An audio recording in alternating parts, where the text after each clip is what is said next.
Every day we are inundated with images of people suffering from major traumas. How often do we look behind the tragic scenes at the professionals who work day in and day out to take care of injured victims? Who are these trained providers? And how are these caregivers personally affected? Our hospice workers who care for our dying loved ones, our doctors and nurses who work to save premature infants and at-risk mothers, our child welfare workers who seek to help physically or sexually abused children, our clinical therapists who work with returning war veterans, and last but not least, our emergency medics, police, and firemen who rescue victims in extreme catastrophes. What is the human toll on these helping professionals? What are their stories? What meaning and inspiration do they find in their work? And when times are rough, how do they cope? Indeed, who helps our helpers?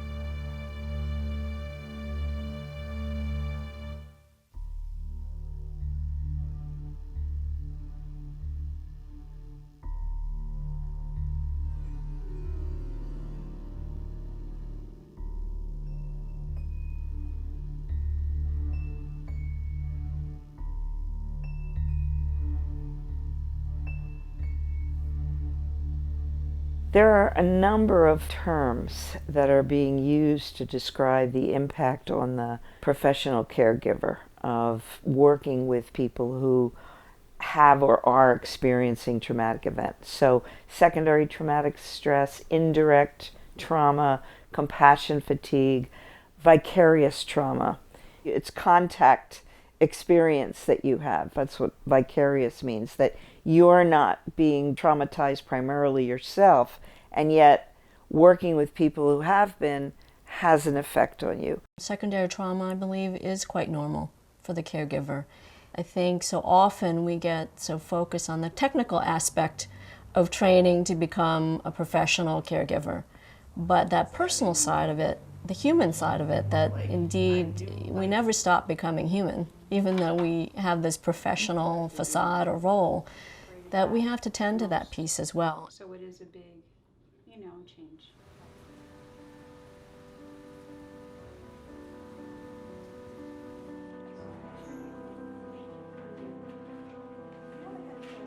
I remember we had a baby who was breathing a little bit fast, and I said to the father and the grandmother, it's normal, and babies can have more lung fluid, they could have this, they could have that, but I think the baby will be fine. A few hours later, the baby started to get sicker and started to breathe worse, and within 3 or 4 hours, the baby died. And I'll never forget that. As a nurse, I'll never forget that. And I said to the more experienced people, I said, how do you do this? What do you do when this happens?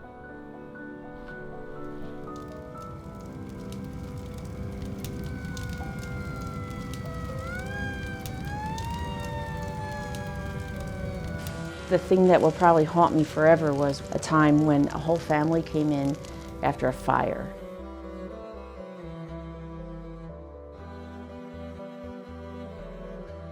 A TV had exploded. The child was 6 or 7, was pretty severely burned. I didn't think I got out of there until like 3 in the morning, and I was dead tired, and I remember going home and could not sleep. I couldn't get the smell out of my mind. I remember thinking, I don't want to go back there tomorrow. And I got up and I wrote a letter to God. And I asked God to watch over the mother.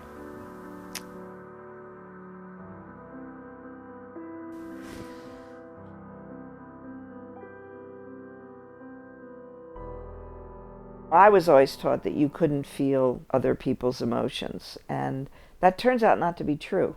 In the brain, the mirror neuron system has been discovered, and we do feel each other's emotions all the time because our parts of our brain that experience emotions reflect the emotions in another person. And it's a wide range of emotions that come along with trauma. So fear, anger, rage, shame, despair, grief, all those feelings are all part of trauma and exposure to toxic stress. The constant flow of humanity having to make life and death decisions every day, and you can't be wrong. This pressure to perform at peak capacity, this pressure of fear of being sued for malfeasance is a constant pressure. Those who are extraordinarily effective in caregiving and bedside manners, if you want, those folks are especially vulnerable. Empathy is an occupational hazard because you can't do good work as a practitioner without it. The challenge, though, with being empathic is that you open yourself up, and those that you're empathizing with can leave fingerprints on your heart. In that, as you open up and you put all of your issues aside, and you focus like a laser beam on what's going on with them, and you imagine yourself walking in their shoes, they get it. They sense that you're with them every step of the way. But then when you have to close it back up, when the session is over, when you now get in your car and you're going home, that's when those fingerprints start showing up.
Good. Good to see you. How are you?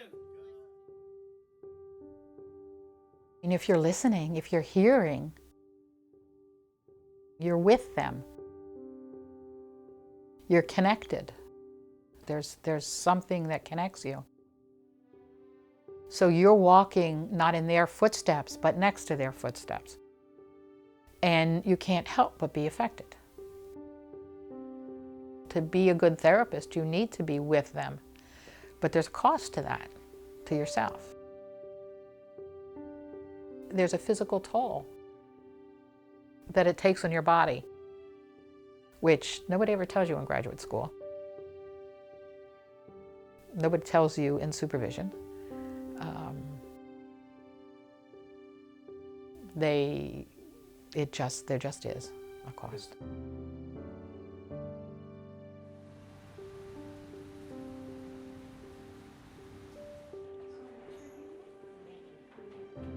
Most of the nurses in the room were crying. We were all involved with the baby at the time. It just happened so quickly, we just weren't even sure what happened ourselves. And the mother comes in, and that's always a very emotional time. It's okay to show your human side, to parents and families, because nurses shouldn't be, I think some of the old time training, I don't know that it's changed through the years, but some of the old time training was just to go in, be professional, do your job, don't get attached, And that's what a nurse should do. I say, you do have to have a line of them supporting you more than you're supporting them, but you have to have a human side to take care of families, young families like that. And you have to show your human side, and it's okay to cry. And I've had parents say to me throughout the years of babies that have died, or even babies that have had a big downfall and survived. It was so nice to know that the nurses loved my baby enough to cry with us. I could tell the nurses loved my baby because they cried too.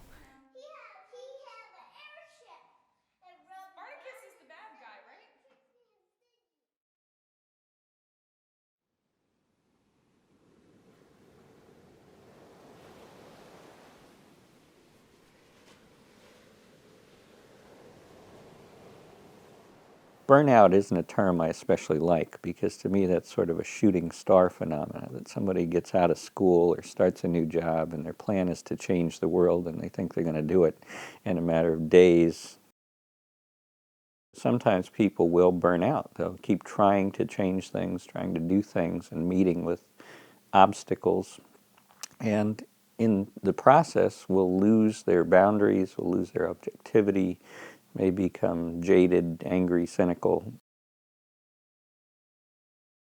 So not only are they not helpers anymore, they start to become a roadblock to getting service. And so fortunately we don't see a lot of that. What I see more commonly is rust outs, and I don't hear that term a lot, but it's just like if you had an old car and didn't wax it once in a while and take care of it, you're going to be thin in the metal. And I think caregivers have to be very careful that they're doing self-care, they're getting support that will help you for the long haul so that you don't hurt yourself.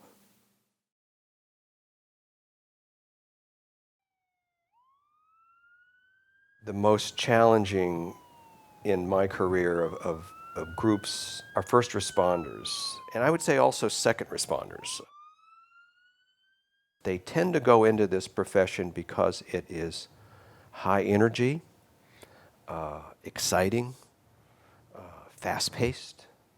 You feel good helping the victim. You feel good explaining things to the family and feeling that they're safer as a result. If you can't deal with secondary trauma, you're not going to last very long in this field. And everybody knows this. How you manage that is a big deal, too. If you are not really doing your job effectively in that because of the emotionalities, if you can't shift to the right side of your brain, then that's a real problem. So many of them leave, in effect. But they, too, have difficulty in recognizing when they have gone across the line, saying to themselves, I need to take a break, that I'm overwhelmed, or I'm filled up, or whatever you want to put it. But police, just like the military, are the worst at admitting any kind of psychosocial or emotional problems, in part because they're afraid that they won't be trusted as much, that they won't be respected as much. There is the notion of soldiering on and fighting through it. So I think those folks also need someone within their own ranks, not someone like me, to guide them and lead them, and that really helps them a lot.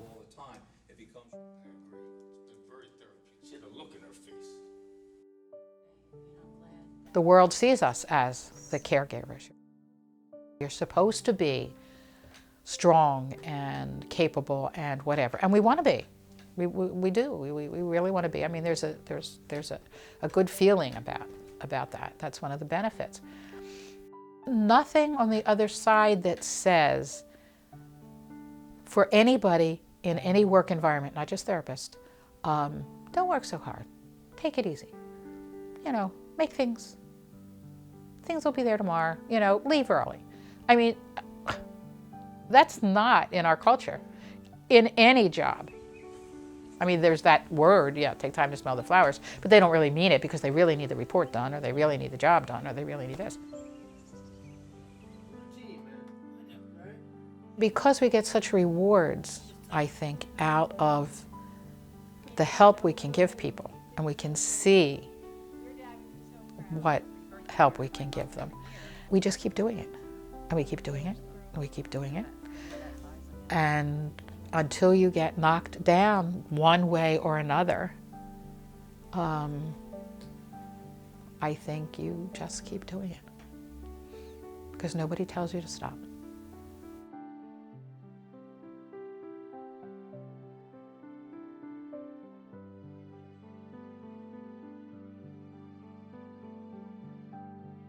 So professional caregivers can have this image of themselves, this belief that because they've been professionally trained, that they can be very objective, they can maintain that objectivity that somehow insulates them from whatever's being said or done around them. And that's just not possible. If you're around someone who is emoting pain, I don't care who you are, you're going to feel it. And if you don't know that, then you may be confused by your reactions because you think you shouldn't be having the same kind of symptoms that someone who has unresolved trauma often has. So now you're confusing yourself.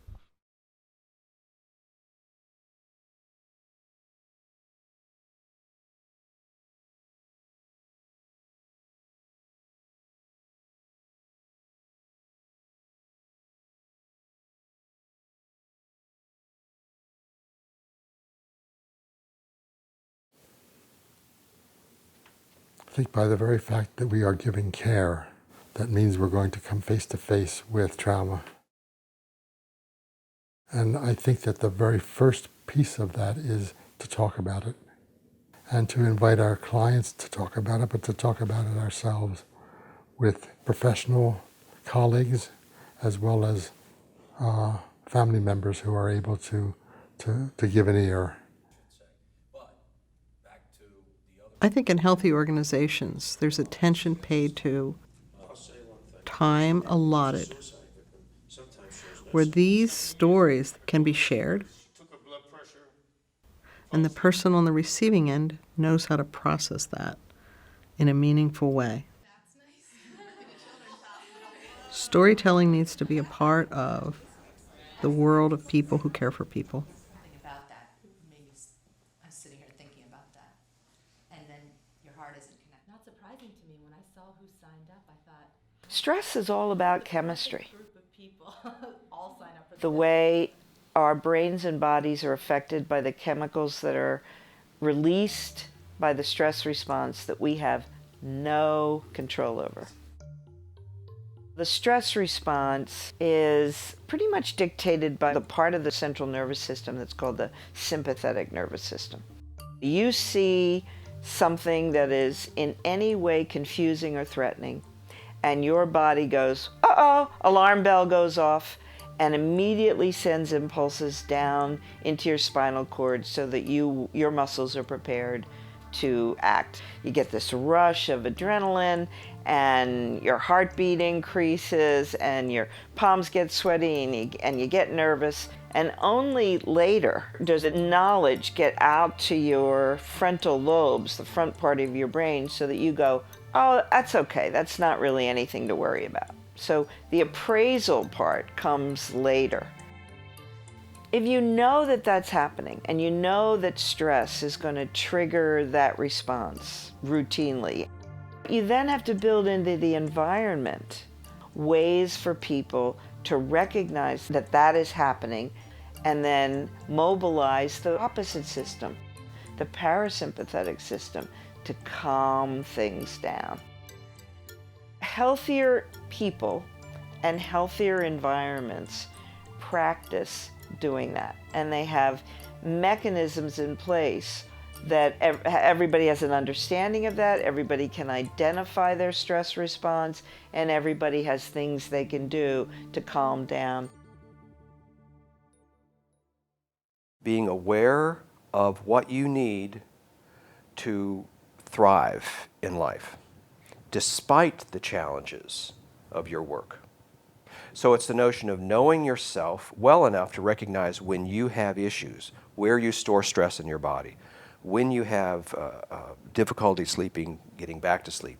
You also are studying what things tend to work to calm yourself down, to bring back the joy, to bring back the self-confidence. More than just a case manager. Like in this case, I became like older brother. In Sanctuary, everybody has to have a safety plan. Because if there was nothing, the children, the adult clients, family members, and every staff member, including the director. But I always had this nagging question.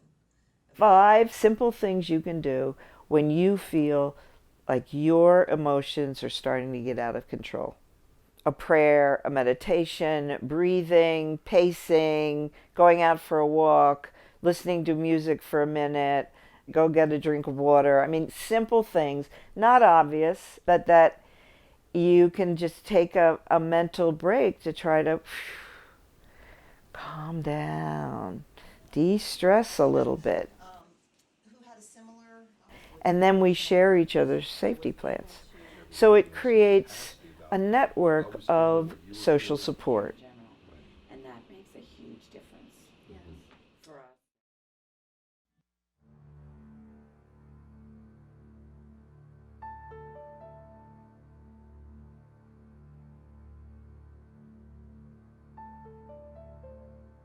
I start out presentations by asking practitioners to raise their hand if they feel honored to be working with traumatized people. That it's a privilege to watch traumatized people go from a ball of fear to happy and confident. That is the essence of compassion satisfaction. A client smiling. A client says, I think I don't need you anymore. The client is clearly articulating what you thought of initially, and they're using it in their own words. That counterbalances the impact of compassion fatigue. Indeed, I would recognize, and my models have proven this to be the case, if you have high compassion satisfaction, it counterbalances compassion fatigue because it undermines the very kind of notions that, that compassion fatigue is associated with, that I'm overwhelmed, that I'm incompetent, that I'm not effective because of my emotional reactions. Working with the lost parents I've worked with, working with the very sick babies, you try not to take things for granted. You learn to appreciate a lot more. I learned to sit back and just take time to sit back and be grateful for the things that I do have. Looking at the stress the parents have and the things going on, it has changed my view on life and death too.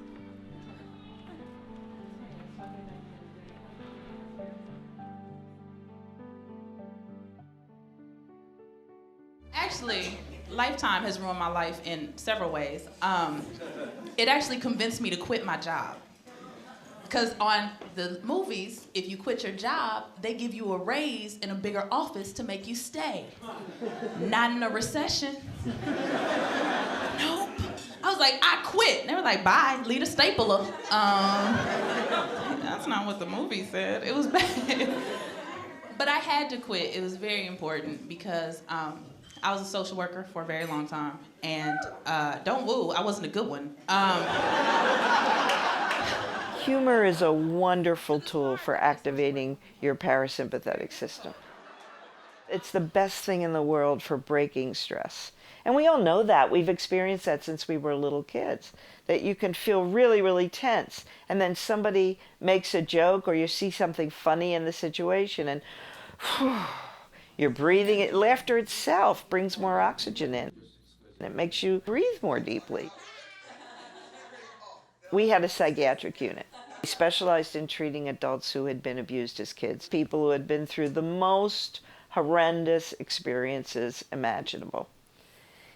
I don't remember exactly what the circumstances were, but I think the staff was just having a really hard time, all of us. We were in a staff meeting, and in this particular hospital, there was an inner courtyard.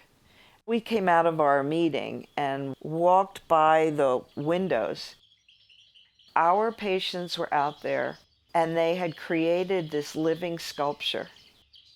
And they had gotten bedpans and urinals and every possible water-holding, carrying container that they could lay their hands on. And they were doing this living fountain of pouring water from one thing to the next, and they called it "You Are in Analysis." it was wonderful. I mean, it was a wonderful gift for us, and that was exactly the way it was intended. And, you know, everybody ended up having a really good day.